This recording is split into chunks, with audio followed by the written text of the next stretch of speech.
Hablando con Alex. Welcome back, language learners, to another explainer.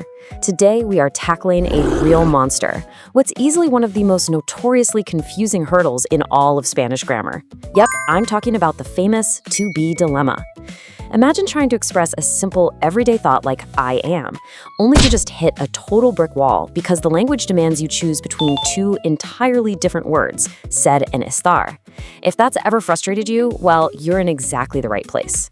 Today, we're going to break down this whole complex topic into a highly structured visual framework that will absolutely change how you build sentences. Let's get into it. Here's our roadmap for today. Primero, el dilema, ser o estar. Segundo, ser, identidad. Tercero, estar, ubicaciones y estados. Cuarto, vocabulario, descripciones y emociones. Quinto, pongamos todo junto. Part 1. The to-be dilemma. So let's dive right in. If you've ever stared blankly at a Spanish textbook and felt, exactly like a confused little otter, trust me, you are not alone. You just want to say a simple phrase, something like, I am happy or I am a teacher, and suddenly, boom, you are forced to make a grammatical choice that you literally never even have to think about in English. Should you use soy or should you use estoy? It's a real head scratcher.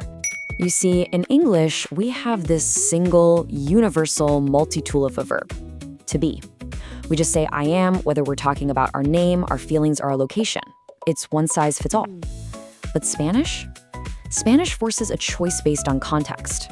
It actually splits the whole concept of being into two completely distinct verbs, ser and estar. So the secret to mastering Spanish isn't just memorizing lists of words. Not at all. It's really about understanding the logic behind exactly why the language splits these ideas apart in the first place. Part 2. Ser, identidad, estados permanentes. Okay, listen up, because here is your ultimate foundation. You really want to burn this rule into your memory. Ser is tied to identity and permanence. It answers those big fundamental questions. Who are you? Or what are you? On the flip side of that coin, estar is tied to condition and location. It's temporary. It answers, how are you right now? Or where are you? So just remember, identity versus condition, permanent versus temporary. That is the golden rule. Now, before we actually apply that rule, let's quickly secure our grammatical foundation with the conjugations. For ser, we've got Yo soy, tú eres, él o ella es, nosotros somos, ellos son. Got it? Now for estar, it shifts completely to Yo estoy, tú estás, él o ella está, nosotros estamos, ellos están. Notice how different these sound and feel when you say them out loud. Choosing between these two sets entirely changes the core meaning of your sentence. So the absolute most crucial point here is knowing exactly when to pull from that serve column. Think back to our rule. Identity. What defines you? Well, you use ser for your name, obviously, like Soy María. You also use it for nationality. If you're English or Spanish, hey, that's a core part of your identity.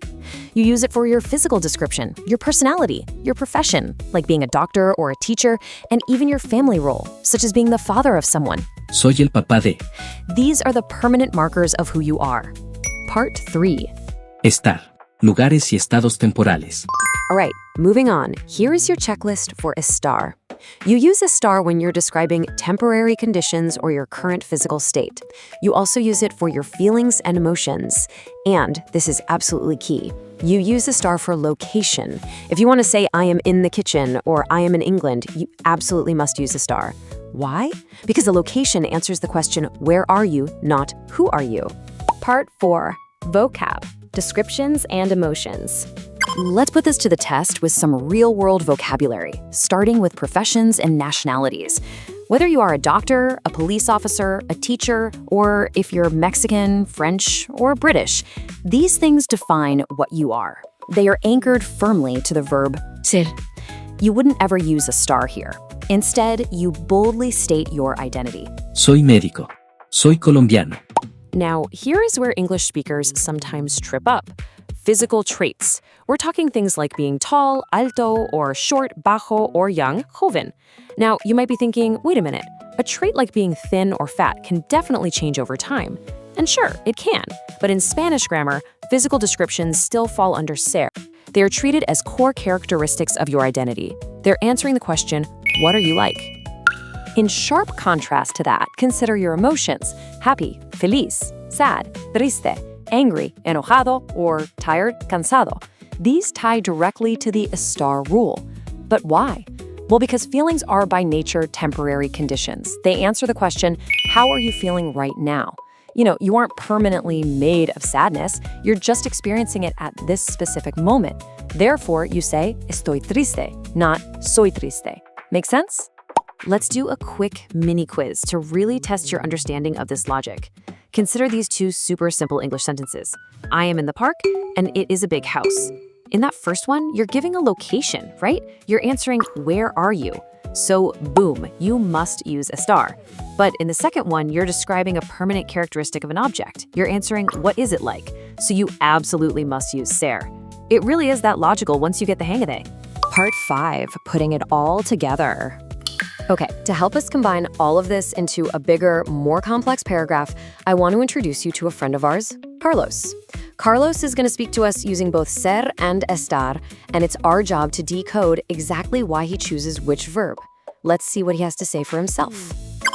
Hola, soy Carlos. Soy español y soy maestro de música. Soy alto, soy flaco y soy guapo. Do you notice the repetition there? He uses soy for his name, his Spanish nationality, his profession as a music teacher, and even his physical descriptions of being tall, thin, and, well, handsome. He uses ser exclusively here because he's establishing his permanent identity. This is exactly who and what Carlos is. But then, Carlos totally shifts gears. He says, Hoy estoy cansado porque trabajo mucho, pero también estoy feliz porque me gusta mucho mi trabajo. Meaning, today I am tired because I work a lot, but I'm also happy because I like my job. Notice what happened. He switches over to estar because being tired, cansado, and being happy, feliz, are temporary conditions based on his current day-to-day situation. Pretty brilliant, right? So remember that feeling from the very beginning of our explainer? That initial kind of overwhelming confusion when looking at Spanish verbs? You can officially leave all of that behind. By categorizing your thoughts into identity versus condition and permanent versus temporary states, you now possess an incredibly reliable mental framework. The whole to-be dilemma, it's really no longer a mystery. It's just a matter of following the simple logic we've covered today. To wrap things up, I want to leave you with a playful, rapid-fire test. I want you to ask yourself these questions out loud.